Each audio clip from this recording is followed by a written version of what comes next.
Okay, so just because someone is not on TV does not mean that they are not a good fighter and or boxer. And just because someone is on TV does not mean that they are a good boxer and or fighter. But before we jump into that, it's your boy JYD checking in live from the diaper room. We're on our goal and our mission right now to get to 8,000 subs. So thank y'all so much. We are at like close to 7,300 right now. So thank y'all so much for everybody who has hit that subscribe button and that notification bell. Thank y'all so much. Hit that notification bell to be aware every time that we post on this channel, which is usually daily. The past couple days been like real busy. There's a lot of stuff going on behind the scenes, so my bad. But usually we post daily here. But thank y'all so much. So yeah, people have this weird, strange notion that if you're not on TV, that means you're not a good boxer and or a fighter, and nothing could be further from the truth. It's just not true. um just because you're not on TV does not mean that you're not a good fighter. Sometimes it's just an an opportunity thing and or a lack thereof, right? Also, you still have to remember these TV companies, which nothing against them, they're doing their job as they're supposed to do. The TV, the promotion, all of it, they're doing their job. But if I have a kid that I have just invested XYZ amounts of money into, why would I give you a TV slot over him, right? um you're not signed to me. We're not in contract with one another, so it wouldn't make any sense for me to put you over him. Also, if you're building a fighter, and a lot of people don't understand the concept of building a fighter, every great fighter in the history of boxing has been built. Although Lomachenko did it differently, he was built up in the amateur ranks, and then when he came over to the pros, he did, things that was never done in history, which was he fought for a world title, I believe, in his second fight. Um, all of those things. But that's is literally one in a bajillion. It just doesn't happen that way. But he was built up through his amateur ranks, right? Um, you have to build up fighters. If I'm building up a fighter, I'm not going to put them in there in the beginning of their career with a killer, because it just doesn't make sense. Even if my fighter can beat, let's just say, sign with JYD Promotions, right? I'm just making a promotion company because I'm not using anyone real one. He signed with JYD Promotions, right? Okay. Even if I know that this kid can beat this guy, why would I put him in there if this kid is rough? He fights hard every single time he fight. He only has 6 losses, and his losses came from all undefeated world champions. He's never been stopped before. And out of those 6 losses, 3 of them he really won, but it was some home cooking involved. Why would I put him in there with my kid? And my kid only has 5, 6, 7 fights, and this guy has 18 fights, and his record is what I said. Why would I put him in there with my kid? That makes no sense at all in the world. It doesn't make any logical business sense. I have to protect my fighter, my investment, so that my money can come back. I can build him up, make him into a superstar, get his following up, get his name up, do all of those things. I have to do all of that with him. We got to build him into a thing, and then that brings in even more money, and then we let the big fights build. Do you let the big fights build for too long of a time? No, but you do gotta let them build up to where as though it makes more money, to where as though him in a potential matchup that you see that's another big name, and they're on a crash course headed to each other. You gotta make that happen. But that's not gonna happen if I put him in there, because even if my kid beats this kid, guess what happened? That kid just beat some years off of my kid, more than likely. A lot of people don't understand that concept neither, of beating years off of someone. Just because you win a fight, you can lose the war. You can win the battle, but you can lose the war. Meaning you won the fight. Your box recs say you won. You're still undefeated. All those cool things. But the amount of time that it's going to take you to heal from fighting somebody like that, an absolute dog, someone, like I said, who's never been stopped, who's just a killer, the amount of time is going to take for you to heal up from that, and then after that we got to take a little bit of a, not necessarily a step down fight, but a little less rough fight, because you still, I mean, I still need you active, but then I still don't need you getting crazy hurt. You can beat years off a fighter, and you just successfully fought this kid, and you only had 8 or 9 fights, and you just successfully beat a year off of your career. Why? Because it takes 6 months for you to heal from the war that you just went through. You got heal from that, then you got to go through another 8 to 10 weeks of camp, which is still you not being active in the ring. So that 6 months just turned into 8 months. That's a long time, bro. And then the training also, the harder that you train, that takes years off of you too. You only got so many. Fighters have odometers, right? You only got so many miles on you, so many training camps in you, so many fights in you before the engine just don't start to look the same, before overall the structural integrity of the car, of the fighter, is just not what it used to be. So you doing this intense training camp again, that takes more years off of you. So that one fight has just successfully taken a year off of you, off of your career. And that's just the truth. Now imagine you having to keep going through that. The recovery time takes longer and longer and longer and longer and longer, especially if you're a fighter who in between fights you might blow up in weight, you might have some bad habits or whatever. Now you got to have a pre-camp, which is a fat camp, before you even jump into the real camp, and so many other things.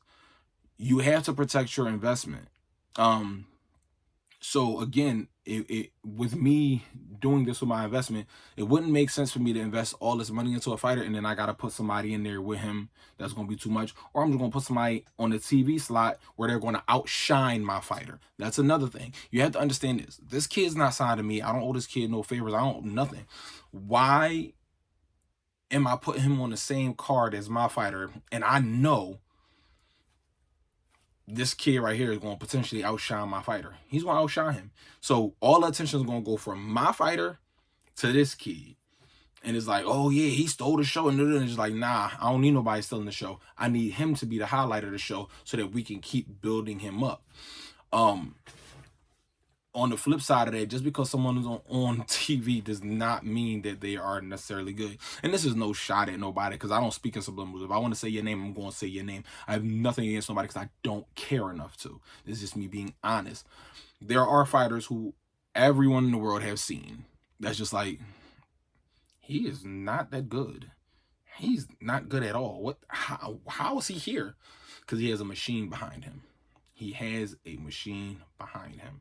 And since he has that machine behind him, guess what?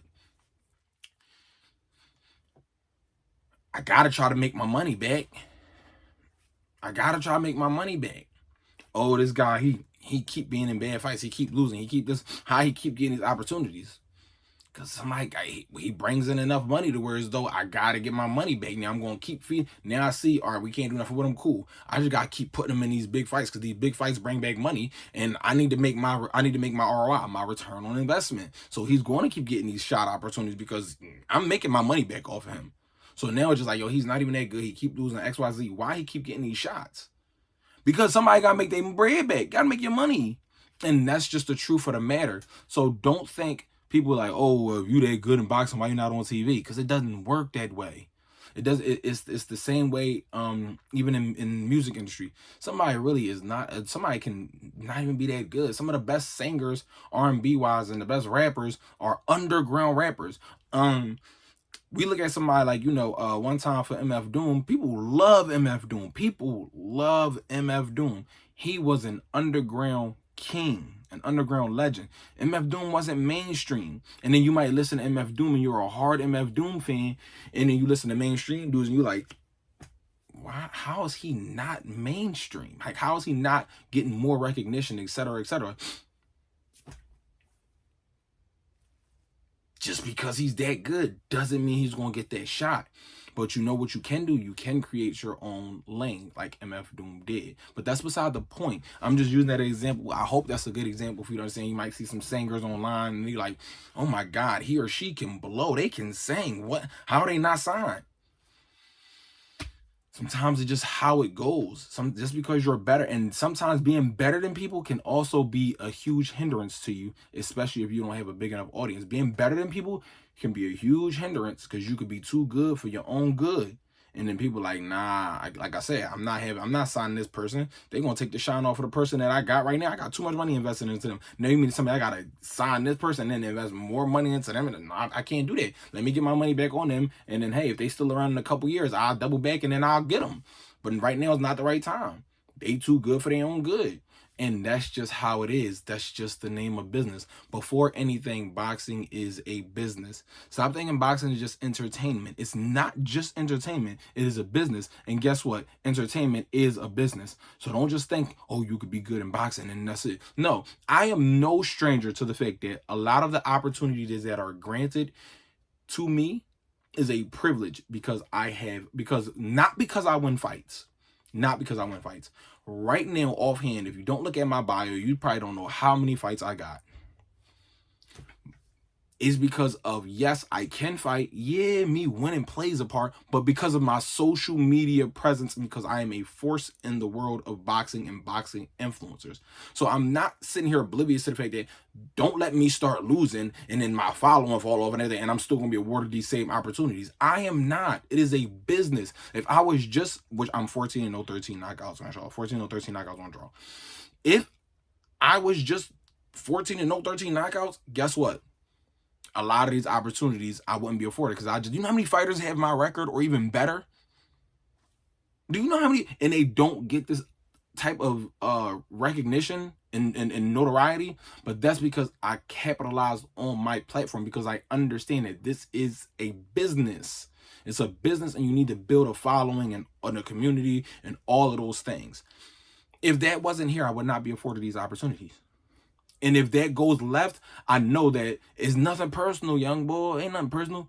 But no, you ain't getting no more floor seats. We don't need you to pop out. We don't, just ain't that. Sorry, just not that. And it's like, I understand that. So in order for me to continue to get these things in life and, you know, try to provide this a certain standard of life for my family, I have to keep winning. I have to keep building. I have to keep doing those things because I know once you lose, it can all be snatched away from you. It can all be snatched away. And this is something that I think a lot of people don't understand because they take business personal. Business is not personal. No one's obligated to do business with me. No one is. I'm obligated to myself to force my way into the door and be something that can't be ignored and then take advantage and leverage off of that. So I hope that answers your question. Even if you do some research, dog, you know how many world champions were broke and were working a second job and the third job and all this stuff, but you just do it for the love of the game. If you're getting into boxing, man, love the game, love the process, love the journey, because if you do not, you will not last long at all. You have to love the process. Don't do this if you don't love it. Love the process. That way you can continue to perfect your craft, and by you perfecting your craft, that opens up other doors for you. Perfect your craft. Love the process. It is not fun. You're not going to make money starting off. You're not going to make money for a long time. Something people was hearing them Zuffa contracts, oh, 10,000 a fight. Don't you know how many fighters will be like 10 racks I need? Like, bro, we don't get paid. Like, the boxers don't, especially when you don't get paid. I don't know what. But then when I said it, initially it was like, oh no, you just don't know how you